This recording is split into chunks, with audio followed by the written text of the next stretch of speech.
गलवान क्षेत्रबाट चिनिया सेनाले फेरि लखेटियो भारतीय सेना। गलवानको सीमा क्षेत्र चीनको कब्जामा।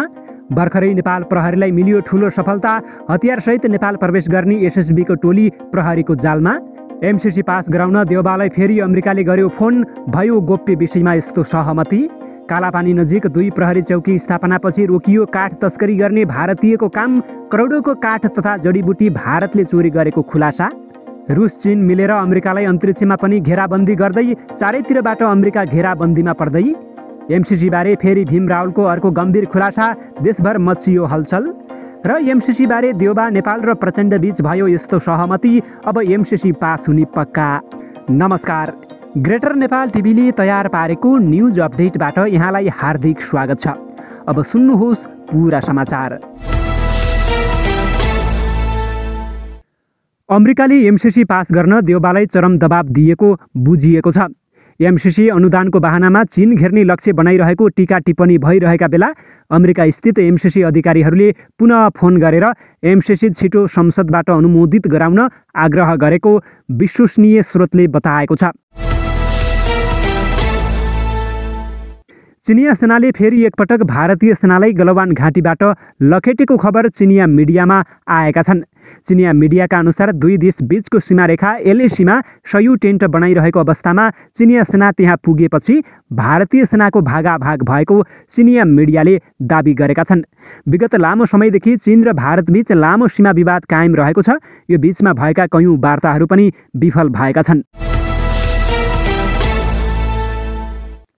दादागिरी देखाउँदै हतियारसहित नेपाली भूमिमा प्रवेश गरेका भारतीय एसएसबीलाई प्रहरीले कञ्चनपुरबाट पक्राउ गरेको छ।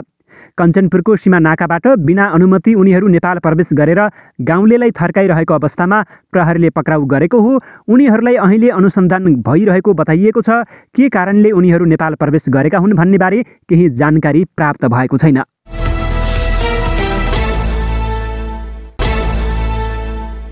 दार्चुला जिल्लाको उत्तरी ब्यास गाउँपालिकाको छाङ्रुमा सशस्त्र प्रहरीले गस्ती गर्न थालेपछि काठ तथा वन्यजन्तुको भारततर्फ तस्करी रोकिएको छ। सशस्त्र प्रहरीको उपस्थिति नहुँदासम्म ब्यास घाँटीमा तैनाथ भारतीय सुरक्षाकर्मी र त्यहाँका स्थानीयले नेपालको काठ दाउरा उपभोग गर्दै आएका थिए। यहाँका जङ्गलबाट काठ दाउरा लगायत प्राकृतिक स्रोत साधन र वन्यजन्तु भारतीय पक्षबाट चोरी सिकारी हुने गरेको थियो। पहिले त दिनदिनै भारतीय क्षेत्रमा यहीँको काठ जान्थ्यो। अहिले सशस्त्रको उपस्थितिले रोकिएको छ। स्थानीय विमल सिंह बोहराले भने घर बनाउन तथा आगो बाल्न नेपालतिरकै जङ्गलबाट काठ दाउरा तस्करी हुने गरेको थियो। भारतीयले ब्यास गाउँपालिकाको छाङ्रु, कौवा र बुदीका जङ्गलबाट बहुमूल्य काठ तथा जडीबुटी लैजाने गरेका थिए। केही वर्ष अघि भारतीय नागरिकले ब्यास 1 स्थित कौवा क्षेत्रको जङ्गलमा आगो लगाएपछि धुपी सल्लाहका रुख सुकेका थिए। उनीहरूले नेपालमा आएर जथाभावी जङ्गल फडानी गर्दा ठूला र पुराना रुख देख्न नपाइने स्थानीय जमन सिंह एतवालले बताएका छन्। कौवा क्षेत्रमा पहिले घना जङ्गल थियो। उनले भने अहिले बुट्यान र साना रुखमा मात्र देख्न पाइन्छ। भारतले ब्यास घाँटी क्षेत्रमा नेपालको भूमि अतिक्रमण गरेर धेरै सरकारी संरचना निर्माण गर्दा त्यसमा प्रयोग गरेको काठ पनि नेपालकै जङ्गलको भएको स्थानीयले बताउँछन्। आधा दर्जन सुरक्षाका अङ्ग, स्टेट बैंक, स्वास्थ्य, विद्यालय भवन निर्माणमा नेपालको जङ्गलबाट काठ चोरी तस्करी गरी उपयोग गरिएको स्थानीयको दाबी रहेको छ। सशस्त्र प्रहरीका अनुसार 2 वर्ष अघिसम्म 6 महिना ब्यास क्षेत्र सुरक्षा सम्पर्क बाहिर हुन्थ्यो। अहिले छाङ्रुमा सशस्त्रको उपस्थिति भएपछि सीमा क्षेत्रको सुरक्षासँगै यो नाकाबाट हुने चोरी सिकारी र तस्करी रोकिएको स्थानीय बहादुर सिंह बडालले बताएका छन्। केही वर्ष अघिसम्म वन्यजन्तुको तस्करी हुने मुख्य नाकाका रूपमा जिल्लाको उत्तर पश्चिम सीमा क्षेत्रको नाम आउँथ्यो। कार्तिकमा छाङ्रु स्थित सीमा पुलमा प्रहरी चौकी निर्माण कार्य सुरु गर्न दार्चुला प्रहरीका डीएसपी मोहन प्रसाद भट्ट पुगेका थिए। उनले भारतका स्थानीयलाई जस्ताको पाताको घरमा बस्दा चिसो हुँदैन भनेर सोद्धा पहिले नेपालबाट काठ लिएर घर बनाइन्थ्यो।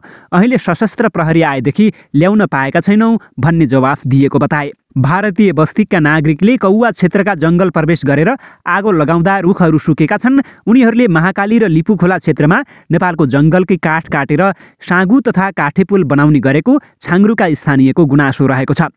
छाङ्रुमा सरकारले विगतको तुलनामा त्रिदेशीय सीमा क्षेत्रमा सशस्त्रको सुरक्षा तैनाथी गरेको छ।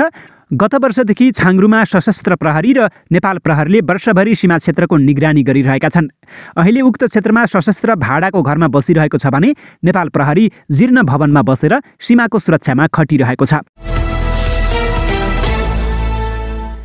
अब देशहरूबीच अन्तरिक्षको दौड चन्द्रमामा पाइला राख्नेमा मात्र सीमित रहेन। अहिले सबैको नजर अन्तरिक्षमा निर्माण कार्यमा रहेको छ। अहिले अमेरिका र चीनबीच ठूलो प्रतिस्पर्धा देखिएको छ। चीनले सन् 2035 सम्ममा चन्द्रमामा अनुसन्धान केन्द्र निर्माण गर्न रुससँग सहकार्य गर्ने र अमेरिकी अन्तरिक्ष एजेन्सी नासाको लुनार गेटवेसँग प्रतिस्पर्धा गर्ने पुष्टि गरेको छ। चीनको अन्तरिक्ष एजेन्सी चाइना नेसनल स्पेसका अधिकारीहरूले शुक्रबार अन्तर्राष्ट्रिय चन्द्र अनुसन्धान केन्द्र निर्माण गर्ने योजनाको पुष्टि गरेका छन्। सिएनएका उपनिर्देशक ऊ यान हुवाले बेजिङमा एक मिडिया ब्रिफिङमा रुस र चीनले सन् 2035 सम्म आईएलआरएसका लागि पूर्वाधार निर्माण पूरा गर्ने लक्ष्य राखेका छन्। आईएलआरएसले नासाको लुनार गेटवेसँग प्रतिस्पर्धा गर्नेछ। लुनार गेटवे अमेरिकी अन्तरिक्ष एजेन्सीको आगामी आर्टेमिस कार्यक्रममा महत्त्वपूर्ण भूमिका खेल्न तयार रहेको छ। यद्यपि नासाको लुनार गेटवेले मात्र चन्द्रमाको परिक्रमा गर्नेछ। आईएलआरएसले चन्द्रमाको सतहमा अर्बिटरका साथै धेरै खोजी रोभरहरू समावेश गर्नेछ। ब्लुमबर्ग क्विन्टको रिपोर्ट अनुसार रुस र चीनको अर्को लक्ष्य चन्द्रमामा ऊर्जा सञ्चार र जीवन सहायक प्रणालीसहित पूर्वाधार निर्माण गर्नु पनि हो। आईएलआरएसको परियोजनाको ढोका अन्य देशहरूमा पनि खुल्ला रहेको छ। उले भने, हामी अन्तर्राष्ट्रिय साझेदारहरूको व्यापक सहभागितालाई स्वागत गर्दछौँ। रुस र चीनका अधिकारीहरूले मार्च 2021मा समझदारी पत्रमा हस्ताक्षर गरेपछि यो परियोजना सुरु भएको हो। यसअघि रुसले नासाको गेटवे कार्यक्रममा सामेल हुने इच्छा व्यक्त गरेको थियो। सन् 2017 सेप्टेम्बर 27मा रुसको अन्तरिक्ष एजेन्सी रोसकस्मस र नासाले पनि औपचारिक विज्ञप्ति जारी गरेका थिए, तर रुसले जनवरी 2021मा गेटवे कार्यक्रममा सामेल नहुने घोषणा गरेको थियो। स्थानीय तहको निर्वाचन जेठभित्रै गर्ने सहमतिमा पुगेका सत्तारूढ दलहरूबीच सो सहमति हुनु अघि नै अमेरिकी सहयोग परियोजना मिलेनियम च्यालेन्ज कम्प्याक्ट एमसिसी पारित गर्ने सहमति भएको छ। शनिबार सत्तारूढ गठबन्धनमा रहेका 4 मुख्य दलबीच साँझको गठबन्धन बैठक बस्नु अघि नै एमसिसी परियोजनालाई संसदबाट पास गर्ने सहमति भएको स्रोतले बताएको छ। नेकपा एमालेका नेता डाक्टर भीम रावलले कुल रकममध्ये 38.5% रकमबारे एमसिसी सम्झौता मौन बसेको बताएका छन्। अमेरिकी सहयोग मिलेनियम च्यालेन्ज कर्पोरेसन एमसिसी सम्झौता र राष्ट्रहित विपरीत रहेकाले सदनबाट पारित गर्न नहुने भन्दै सोमबार पत्रकार सम्मेलन गरेर रावलले एमसिसी सम्झौतामा कुल रकमको 38.5% केमा खर्च गर्ने भन्ने उल्लेख नगरेको बताएका छन्। अमेरिकाले सहयोग गर्ने $50 करोड र नेपाल सरकारले हाल्ने 13 करोड रकममध्ये 61.5% रकम सडक र विद्युत परियोजनामा खर्च गर्ने भनिएको छ। उनले भने, बाँकी रकम केमा खर्च गर्ने यसबारे केही भनिएको छैन। एमसिसी परियोजनाको रकमको बैंक ब्याज समेत एमसिसीले लिन पाउने प्रावधान राखिएको भन्दै उनले परियोजनाका विषयमा एमसिसीको एकलौटी निर्णय लागू हुने बताएका छन्। एमसिसी लागू भएमा नेपालले आत्मनिर्णयको अधिकार गुमाउने दाबी गरेका उनले देशमा भएका भ्रष्टाचार र अनियमितता रोक्ने बेरुजु घटाउँदा एमसिसीबाट प्राप्त हुने रकम देशभित्रबाटै सङ्कलन हुने दाबी समेत गरेका छन्। सभामुख अग्निप्रसाद सापकोटा प्रमुख राजनीतिक दलका शीर्ष नेतासहित सबै सांसदहरूलाई एमसिसी पारित गर्न नहुने भन्दै रावलले स्मरण पत्र पठाएको जानकारी दिएका छन्। यसैबीच नेता रावलले एमसिसी सम्झौता मात्रै किन संसदबाट पारित गर्ने प्रयास गरिँदैछ भनेर प्रश्न गरेका छन्। आजसम्म भएका कुनै पनि देशसँगका सम्झौता संसदमा पेश भएका वा पारित भएका छैनन्। उनले प्रश्न गरे, एमसिसीसँगको सम्झौता मात्र त्यस्तो गर्नुपर्ने किन? उनले यो सम्झौता संविधानको धारा 279 अन्तर्गत अनुमोदित गर्दा 2/3 बहुमत चाहिने उल्लेख गर्दै यसो गर्दा आगामी दिनमा अन्य देशले पनि सोही प्रस्ताव राख्न सक्ने बताएका छन्।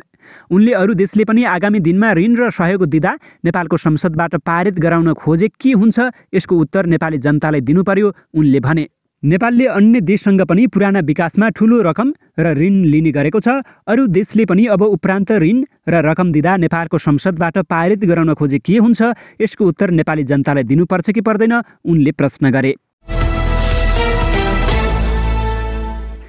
प्रधानमन्त्री शेरबहादुर देउवाले एमसिसी प्रस्ताव पास गर्न गठबन्धनभित्र दबाब दिन थालेका छन्। प्रधानमन्त्रीले दबाब दिन थालेपछि गठबन्धनमा रहेका नेकपा माओवादी केन्द्रका अध्यक्ष पुष्पकमल दाहाल र नेकपा एकीकृत समाजवादीका अध्यक्ष माधव कुमार नेपालले प्रधानमन्त्री देउवासँग केही समय मागेका छन्। स्रोतका अनुसार प्रचण्ड नेपालले प्रधानमन्त्रीको प्रस्तावमाथि छलफलका लागि केही समय मागेका छन्। यस्तै प्रधानमन्त्री देउवाले एमसिसी प्रस्ताव पास गर्ने सङ्केत देखाएपछि सभामुख अग्नि सापकोटाले अचानक संसद बैठक समेत स्थगित गरेका छन्। स्रोतले भन्यो यसअघि सभामुखले 16 माघमा प्रतिनिधि सभाको बैठक तोकेका थिए। प्रधानमन्त्रीबाट एमसिसी प्रस्ताव आउने सङ्केतकै कारण उनले 26 माघलाई संसद बैठक तोकेका छन्। यस्तै अमेरिकाले पनि नेपालले 1 फेब्रुअरीसम्ममा एमसिसी प्रस्ताव पास नगरे यो कार्यक्रम फिर्ता लैजाने धम्की दिएको छ।